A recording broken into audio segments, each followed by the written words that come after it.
Hello guys. तो आज हम सोडियम का पार्ट 3 हाइपोनेट्रीमिया समझेंगे। हाइपोनेट्रीमिया, हाइपो मीन्स कम हो गया है, डिक्रीज हो गया है। नेट्रीमिया मीन्स सोडियम का लेवल। तो बॉडी में सोडियम का लेवल कम हो गया है, किस लिमिट से कम हो गया है? 135 मिली इक्विवेलेंट पर लीटर से अगर बॉडी में सोडियम का लेवल कम हो जाता है तो हम उसे कहेंगे कि पेशेंट को हाइपोनेट्रीमिया हुआ है। लैब वैल्यू के अकॉर्डिंग इसे माइल्ड, मॉडरेट और सीवियर हाइपोनेट्रीमिया में कंसीडर किया गया है। तो आइए समझते हैं। Hyponatraemia means serum sodium level less than 135 मिली इक्विवेलेंट से अगर सोडियम का लेवल बॉडी में कम हो गया है तो हम उसे कहेंगे कि पेशेंट को हाइपोनेट्रीमिया हुआ है। अकॉर्डिंग टू लैब वैल्यू के अकॉर्डिंग हाइपोनेट्रीमिया को 3 भागों में डिवाइड किया गया है। Hyponatraemia mild, moderate and severe. Mild में लिया गया है कि 135 मिली इक्विवेलेंट से अगर 130 मिली इक्विवेलेंट तक डाउन चला जाता है सोडियम का लेवल तो हम कहेंगे कि पेशेंट को माइल्ड हाइपोनेट्रीमिया हुआ है। 129 से 125 तक डिक्रीज हो जाता है तो हम कहेंगे कि पेशेंट को मॉडरेट हाइपोनाइट्रीमिया हुआ है। और यही अगर 125 से भी कम चला जाता है तो हम कहेंगे कि पेशेंट को सीवियर हाइपोनेट्रीमिया हुआ है। सीवियर हाइपोनेट्रीमिया हुआ है मींस कि पेशेंट को सीवियर सिम्टम्स प्रिसिपिटेट होंगे। रेस्पिरेटरी डिस्ट्रेस में पेशेंट जा सकता है, कन्वर्जन आ सकते हैं और पेशेंट को डिहाइड्रेशन हो सकता है। तो ये सब जो है पेशेंट में सिम्टम्स देखने मिलेंगे।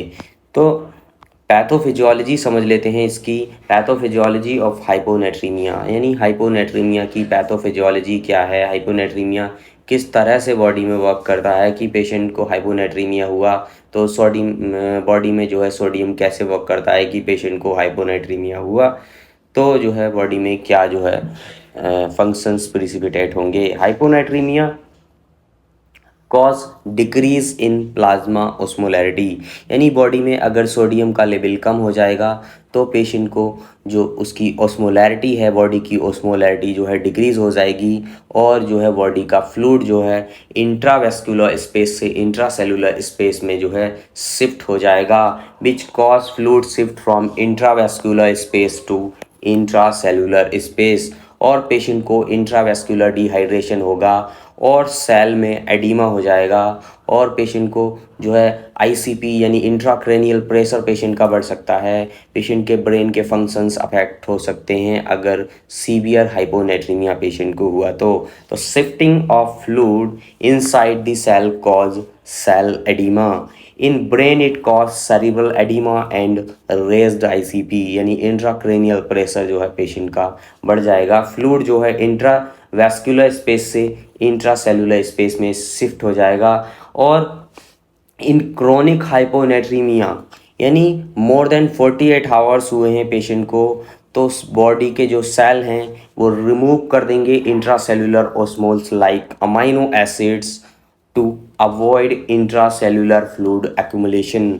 अगर बॉडी के जो ये सेल हैं इसमें अमाइनो एसिड्स होते हैं, ये भी एक ऑस्मोल्स ही होते हैं, अगर ये ऑस्मोल्स सेल से रिमूव हो जाते हैं तो इंट्रा सेलुलर जो फ्लूइड की एक्यूमुलेशन है वो कम हो जाएगी। तो बॉडी इस तरह से काम करती है कि हमारे जो इंट्रावेस्कुलर फ्लूइड है और इंट्रासेलुलर फ्लूइड है उसकी ओस्मोलैरिटी मेंटेन करने के लिए बॉडी जो है अमाइनो एसिड्स और अदर ओस्मोल्स को जो है रिमूव कर देती है सेल से। तो बॉडी इस तरह से जो है हाइपोनेट्रीमिया को करेक्ट करने की कोशिश करती है। तो अगर हम मान लीजिए हमको पता चला कि पेशेंट को हाइपोनेट्रीमिया हुआ है और हमने उसका रैपिड करेक्शन किया तो rapid correction of chronic hyponatraemia fluid shift from intracellular space to intravascular space. Fluid intracellular space से इंट्रावेस्कुलर स्पेस में शिफ्ट हो जाएगा और सेल श्रिंक हो जाएगा यानी सेल सिकुड़ जाएगा तो भी ब्रेन के फंक्शन अफेक्ट होंगे। और पेशेंट में अगर हम रैपिड करेक्शन करते हैं हाइपोनेट्रीमिया का या फिर हाइपरनेट्रीमिया का तो पेशेंट को ऑस्मोटिक डीमाइलिनेशन सिंड्रोम देखने मिलेगा। Osmotic demyelination syndrome in brain it cause ODS osmotic demyelination syndrome.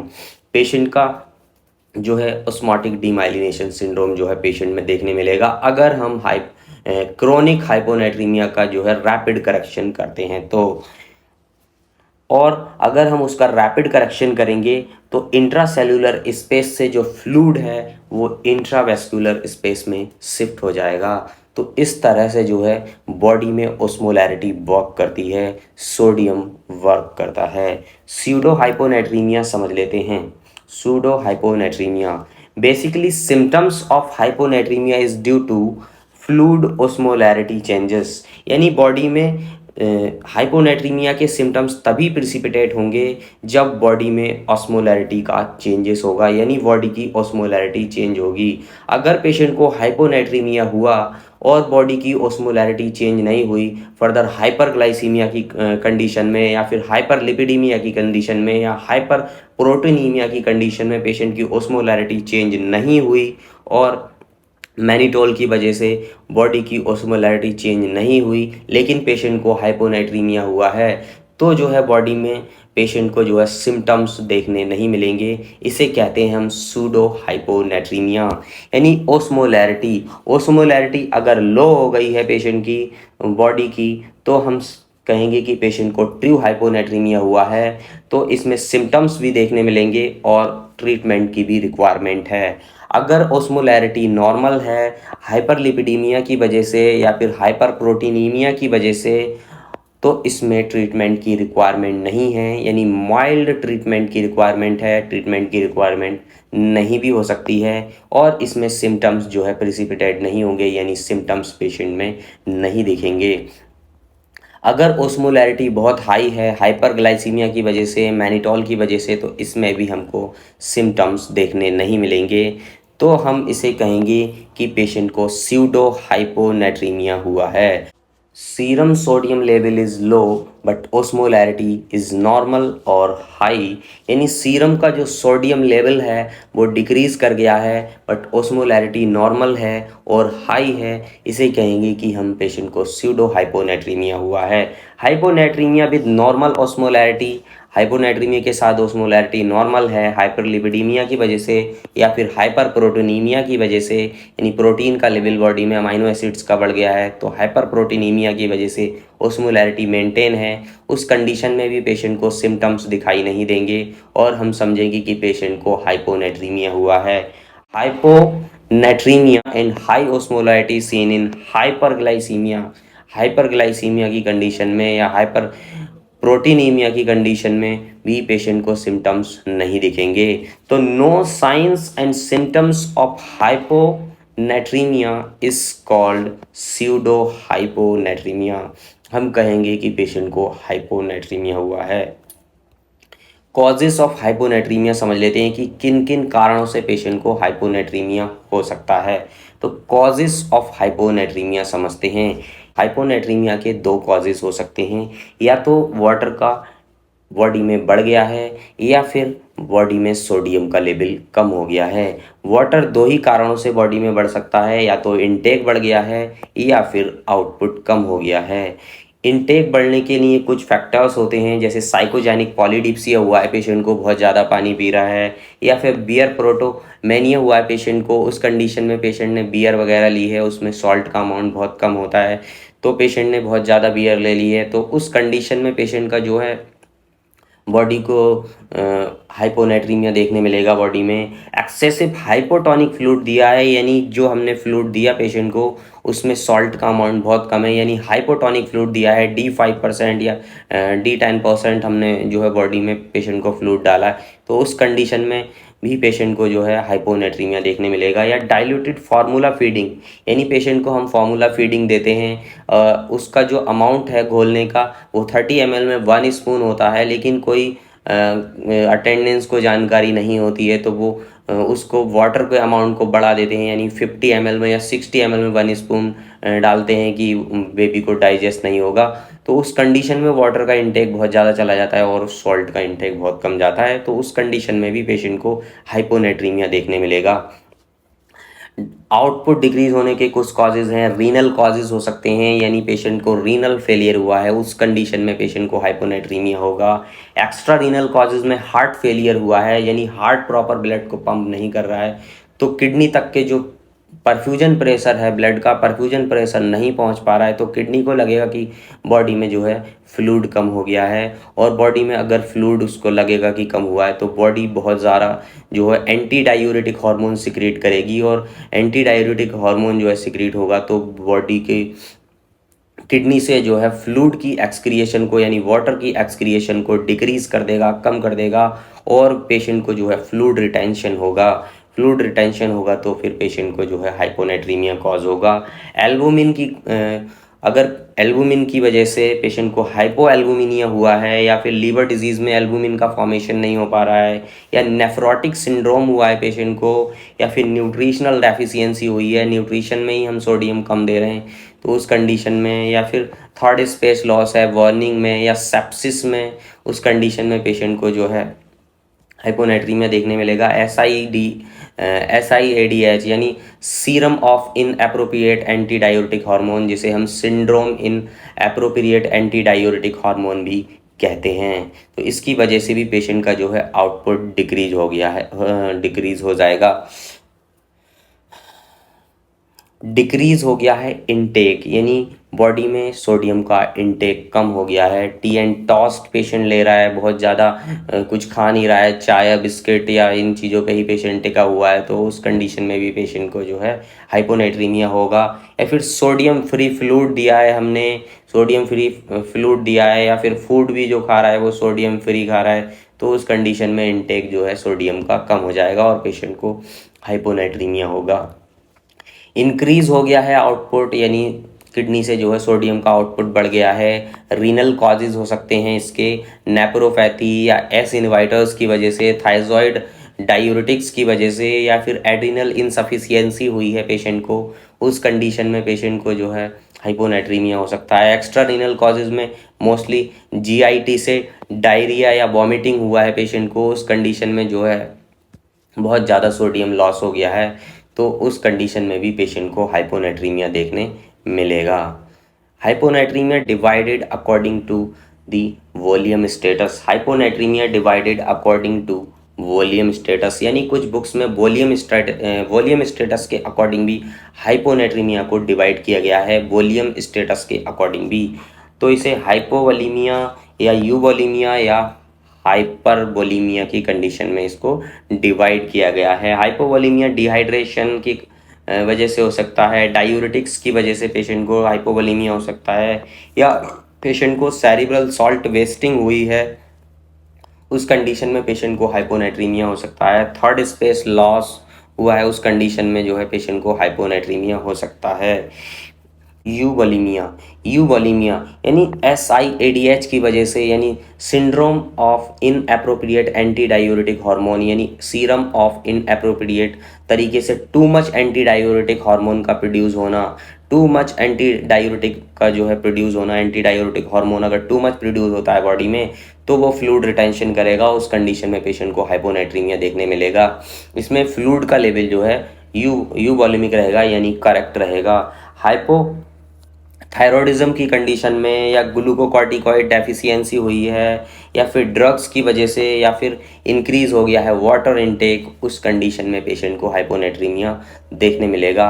हाइपरवोलीमिया की कंडीशन में हम समझेंगे कि हार्ट फेलियर हुआ है पेशेंट को, या फिर रीनल फेलियर हुआ है, या फिर हाइपोएल्बुमिनिया हुआ है पेशेंट को, यानी बॉडी में एल्बुमिन का लेवल कम हो गया है, तो उस कंडीशन में भी पेशेंट को जो है हाइपोनेट्रीमिया देखने मिलेगा। हाइपोएल्बुमिनिया का ट्रीटमेंट समझ लेते हैं। Correction of dehydration with isotonic fluid, यानी इसका जो करेक्शन करेंगे वो हम आइसोटोनिक फ्लूइड के साथ जो है इसका करेक्शन करेंगे, इसके डिहाइड्रेशन को करेक्ट करेंगे। यानी हाइपोवोलीमिया हुआ है, फ्लूइड की कमी हुई है, तो उसका जो फ्लूइड का करेक्शन करेंगे वो आइसोटोनिक फ्लूइड के साथ हम करेंगे। इसमें वेप्टॉन्स का यूज़ नहीं करेंगे हम, नो फ्लूइड रिस्ट्रक्शन है इसमें, और डायूरेटिक्स का यूज़ जो है हम नहीं करेंगे इसमें यूवोलीमिया में ट्रीट अंडरलाइन कॉज को हम ट्रीट करेंगे, जैसे कि हाइपोथायराइडिज्म हुआ है उस कंडीशन में, या फिर ड्रग की वजह से हो रहा है, या वाटर इनटेक बढ़ गया उसको हम कम कर सकते हैं, या फिर फ्लूइड रिस्ट्रक्शन इसमें हम कर सकते हैं, फ्लूइड को रिस्ट्रिक्ट करके, फ्लूइड को रोक के, और जो है फ्लूइड हम कम देंगे पेशेंट को, तो फिर उसका जो हाइपोनेट्रीमिया जो है करेक्ट हो जाएगा। डायूरेटिक्स दे सकते हैं, वेप्टन्स दे सकते हैं जो यूरिन में जो है वाटर के एक्सक्रिएशन को बढ़ा देंगे, और वाटर का एक्सक्रिएशन बढ़ जाएगा तो बॉडी में जो है सोडियम का लेवल नॉर्मल हो जाएगा। हाइपरवोलीमिया की कंडीशन में रिस्ट्रिक्ट फ्लूइड एंड सॉल्ट, यानी हाइपरवोलीमिया की कंडीशन में फ्लूइड एंड सॉल्ट को रिस्ट्रिक्शन है, वो नहीं देना है, क्योंकि अगर हम फ्लूइड और सॉल्ट देंगे तो वो वाटर को रिटेन करेगा, वो जो सोडियम है बहुत सारा वाटर को रिटेन करता है। तो फ्लूइड और सॉल्ट जो है रिस्ट्रिक्शन है इसमें। ट्रीटमेंट अंडरलाइन कॉज है इसमें, और डायूरेटिक और वेप्टन्स के साथ जो है हम इसका ट्रीटमेंट करेंगे। तो मोस्टली हम देखेंगे कि पेशेंट का जो अंडरलाइन कॉज हैं, उनके अंडरलाइन कॉज हैं, यानी उसके अंडरलाइन कॉज को ट्रीट करके हम जो है हाइपोनाइट्रीमिया का ट्रीटमेंट कर सकते हैं। कॉजेज ऑफ हाइपोनाइट्रीमिया, यानी हाइपोनाइट्रीमिया के कॉज रीनल है या प्री रीनल है, उसके अकॉर्डिंग हम समझते हैं। कॉजेज ऑफ हाइपोनाइट्रीमिया प्री रीनल है या रीनल है, इसमें हम यूरिनरी सोडियम को देखेंगे कि यूरिन में सोडियम की एक्सक्रिएशन कितनी हो रही है। तो अगर मोर देन 20 मिली इक्वेलेंट पर लीटर से ज़्यादा अगर यूरिनरी सोडियम आता है तो हम समझेंगे कि पेशेंट को प्री रीनल कॉजेज़ हैं। प्री रीनल कॉजेज़ क्यों होंगे? पेशेंट को हार्ट फेलियर की कंडीशन में, हाइपोएल्बुमिनिया की कंडीशन में, या फिर लीवर डिजीज़ की कंडीशन में, या नेफ्रोटिक सिंड्रोम है उस कंडीशन में पेशेंट को प्री रीनल कॉज देखने मिलेंगे। एग्जाम्पल के थ्रू हम समझते हैं कि जैसे कि हार्ट फेलियर हुआ है पेशेंट को, तो हार्ट फेलियर की कंडीशन में ब्लड जो है किडनी तक के जो है उसका परफ्यूजन प्रेशर प्रॉपर नहीं जा रहा है, और किडनी तक के अगर परफ्यूजन प्रेशर प्रॉपर नहीं जाएगा तो किडनी को लगेगा कि पेशेंट का जो है फ्लूइड कम हो गया है बॉडी में, यानी पेशेंट को हाइपोवोलीमिया हुआ है। तो उस कंडीशन में बॉडी एंटी डायूरेटिक हार्मोन को सिक्रीट करेगी, और जो है कॉन्सेंट्रेटेड यूरिन प्रोड्यूस होगा, और बॉडी में जो यूरिन एक्सक्रिएट होगा उसमें सोडियम का अमाउंट जो है बढ़ जाएगा कॉन्सेंट्रेटेड यूरिन के कारण। तो 20 मिली इक्विवेलेंट से ज़्यादा अगर सोडियम सिक्रीट हो रहा है किडनी में तो हम कहेंगे कि पेशेंट को प्री रीनल कॉजेज हैं। हार्ट फेलियर की वजह से, हाइपोएल्बुमिनिया की वजह से, या लीवर डिजीज़ या नेफ्रोटिक सिंड्रोम की वजह से ये हो सकता है। अगर less than 20 milli equivalent per litre urinary sodium आता है तो रीनल कॉजेज होंगे, इसमें यूरिन जो है डाइलेटेड फॉर्म में मिलेगा।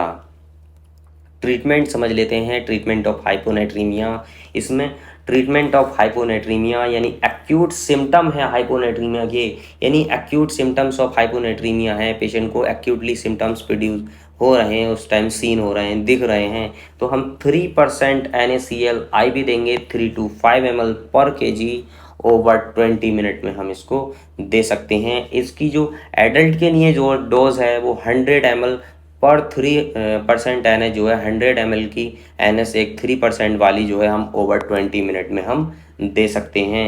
Can be repeated up to 3 times if a severe symptoms persist, अगर सिम्टम्स परसिस्ट रहते हैं, बने रहते हैं, तो हम इसकी जो 3 डोज हैं वो वैक टू वैक हम जो है 3 डोज को रिपीट कर सकते हैं।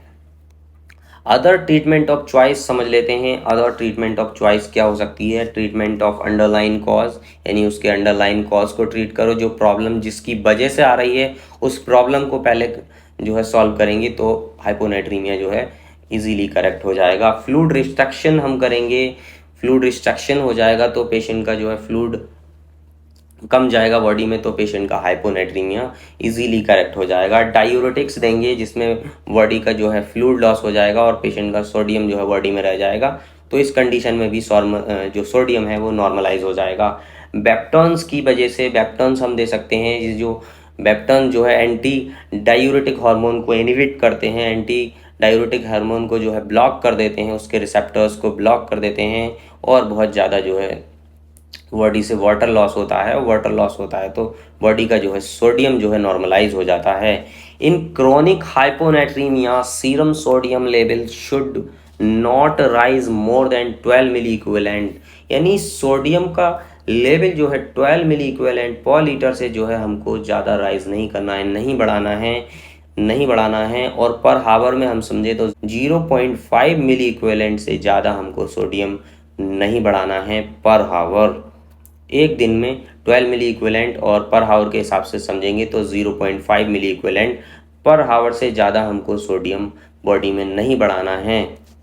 इफ़ रिस्क ऑफ ODS, यानी ओस्मोटिक डीमाइलिनेशन सिंड्रोम का रिस्क है पेशेंट में, हमें लग रहा है कि पेशेंट को ओस्मोटिक डीमाइलिनेशन सिंड्रोम हो सकता है या हो रहा है, उसके सिम्टम्स दिख रहे हैं, तो sodium should not be rise more than 6 milli equivalent per litre per day. यानी अगर ओडीएस के सिम्टम दिख रहे हैं, ऑस्मोटिक डीमाइलिनेशन सिंड्रोम के जो है सिम्टम्स दिख रहे हैं, तो 6 milli equivalent per litre per day से हमको सोडियम का राइज ज़्यादा नहीं करना है बॉडी में। सिम्टम्स ऑफ हाइपोनेट्रीमिया समझ लेते हैं। जैसे कि हमने लैब वैल्यू के अकॉर्डिंग समझा था कि माइल्ड और मॉडरेट और सीवियर, उस हिसाब से जो है सिम्टम्स को डिवाइड किया है। लैब वैल्यू के हिसाब से जो है सोडियम के वैल्यूज़ को डिवाइड किया गया है, उसी हिसाब से इसके सिम्टम्स को भी माइल्ड, मॉडरेट और सीवियर में जो है डिवाइड किया गया है। तो माइल्ड में हमको फ्लूइड रिस्ट्रिक्शन करनी है, ओनली फ्लूइड रिस्ट्रिक्शन करनी है, और डायूरेटिक और वेप्टन्स के साथ हम इजीली इसका जो है ट्रीटमेंट कर सकते हैं। अगर सिम्टम्स मॉडरेट हैं तो उसमें कन्फ्यूजन देखने मिलेगा, गेट इनस्टेबिलिटी देखने मिलेगी, फिर पेशेंट जो है इरिटेट रहेगा और पेशेंट को कन्फ्यूजन होगा, नॉजिया होगा, ऑल्टरेट मेंटल स्टेटस है पेशेंट का। उस कंडीशन में पेशेंट को हाइपोवोलीमिया हुआ है तो हम आइसोटोनिक फ्लूइड के साथ जो है इसका रिप्लेसमेंट करेंगे, और इसमें हमको जो है बहुत ज़्यादा हाइपोटोनिक फ्लूइड नहीं देना है, हमको ट्रीटमेंट इसका जो है आइसोटोनिक फ्लूइड के साथ ही करना है। और पेशेंट को अगर सीवियर सिम्टम्स दिख रहे हैं, सीवियर सिम्टम दिख रहे हैं जैसे कि convergence, comma, vomiting, respiratory distress, तो हम समझेंगे कि पेशेंट को बहुत सीवियर हाइपोनेट्रीमिया हुआ है। उस कंडीशन में फ्लूइड एंड सॉल्ट को रिस्ट्रिक्ट करना है, बंद कर देना है, और डायूरेटिक और वेप्टन्स को स्टार्ट करना है। तुरंत ही जो है डायूरेटिक्स और वेप्टन्स को स्टार्ट करना है, और पेशेंट का जो है देखना है कि पेशेंट के जो है सिम्टम्स कब तक जो है कवर होते हैं, रिकवर होते हैं। और जैसे जैसे जो है एकदम से भी करेक्ट नहीं करना है। सोडियम का जो हाइपोनेट्रीमिया का ट्रीटमेंट है वो आइसोटोनिक फ्लूइड के साथ ही करना है, जैसे डीएनएस और नॉर्मल सलाइन यानी 0.9% एनएस। अगर सीवियर सिम्टम्स दिखते हैं हाइपोनेट्रीमिया के, एक्यूट सीवियर सिम्टम दिखते हैं, तो 3% एनएस के साथ जो है हम इसका 3 to 5 ml पर केजी ओवर 20 मिनट में हम इसको दे के जो इसके सिम्टम्स को रिकवर कर सकते हैं। Some other disorder cause hyponatraemia, कुछ अदर डिसऑर्डर्स भी हैं जो हाइपोनेट्रीमिया कॉज करते हैं। SIADS, serum of inappropriate anti diuretic hormone, या फिर इसे syndrome of inappropriate anti diuretic hormone secretion भी कहते हैं। यानी बॉडी में बहुत ज़्यादा एंटी डायूरेटिक हार्मोन का जो है सिक्रेशन बढ़ गया है, टू मच सिक्रेशन हो गया है एंटी डायूरेटिक हार्मोन का। It is a condition where the body produce too much antidiuretic hormone, also known as vasopressin. यानी वैसोप्रेसिन का लेवल, एंटी डायूरेटिक हार्मोन्स का लेवल जो है बॉडी में बढ़ गया है। इसमें प्लाज्मा की ओस्मोलैरिटी 275 हो जाएगी, लेस देन 275 हो जाएगी। यूरिनरी ओस्मोलैरिटी मोर देन 100 हो जाएगी, और यूरिनरी सोडियम जो है बॉडी में मोर देन 30 मिलीमोल पर लीटर हो जाएगा। और पेशेंट को क्लिनिकली यूवोलीमिया देखने मिलेगा, यानी क्लिनिकली दिखेगा कि पेशेंट को यूवोलीमिया है, पेशेंट को डिहाइड्रेशन नहीं दिखेगा। सेरिब्रल सॉल्ट वेस्टिंग है, जैसे ही CSW, जिसे सेरिब्रल सॉल्ट वेस्टिंग कहते हैं। Cerebral salt wasting is potential cause of hyponatraemia, एक पोटेंशियल कॉज है हाइपोनेट्रीमिया का। और डिक्रीज्ड हो जाता है इसमें extra cellular fluid volume due to a renal sodium loss, यानी रीनल से सोडियम का लॉस होना associated with the CNS disease. ये CNS डिजीज से जो है जुड़ जाता है, इसी वजह से लो प्लाज्मा ओस्मोलैरिटी हो जाएगी। इसमें यूरिनरी जो ओस्मोलैरिटी है वो मोर देन 100 हो जाएगी, और यूरिनरी सोडियम मोर देन 40 तक इसमें चला जाएगा। तो इस तरह से पेशेंट को जो है हाइपोनेट्रीमिया कॉज होगा।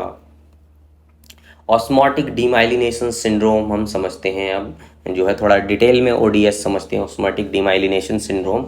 तो ऑस्मोटिक डीमाइलिनेशन सिंड्रोम क्या है? Osmotic demyelination syndrome is a neurological disorder cause by the rapid changes in blood sodium levels. यानी बॉडी के जो ब्लड सोडियम के लेवल्स हैं उसमें हम रैपिड चेंजेस करते हैं, उस कंडीशन में पेशेंट में हमको देखने मिलेगा ODS, osmotic demyelination syndrome. Demyelination क्या है? Demyelination is the loss of destruction of the myelin sheath. जो हमारा न्यूरॉन सेल होता है उसके सराउंड माइलिन शीथ लगी होती है, माइलिन शीथ से कवर्ड होता है हमारा न्यूरॉन सेल।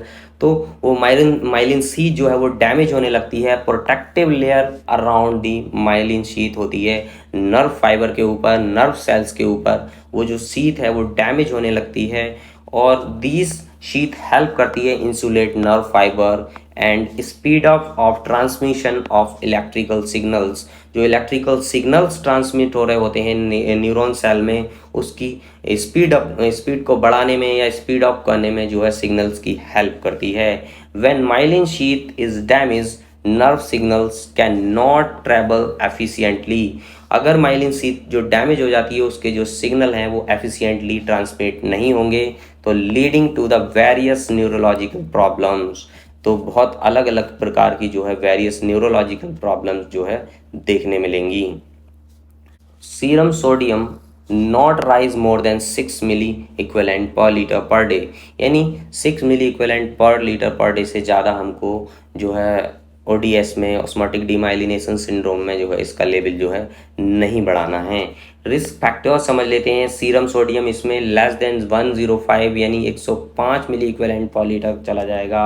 अल्कोहलिज्म की वजह से, एडवांस लीवर डिजीज़ की वजह से, या फिर माल न्यूट्रिशन हुआ है उस कंडीशन में सिम्टम्स देखने मिलेंगे हमको। इनकोऑर्डिनेशन देखने मिलेगा, कन्फ्यूजन या फिर क्वाड्रिप्लेजिया हमको पेशेंट में देखने मिलेगा। तो ये सब सिम्टम्स देखने मिलेंगे।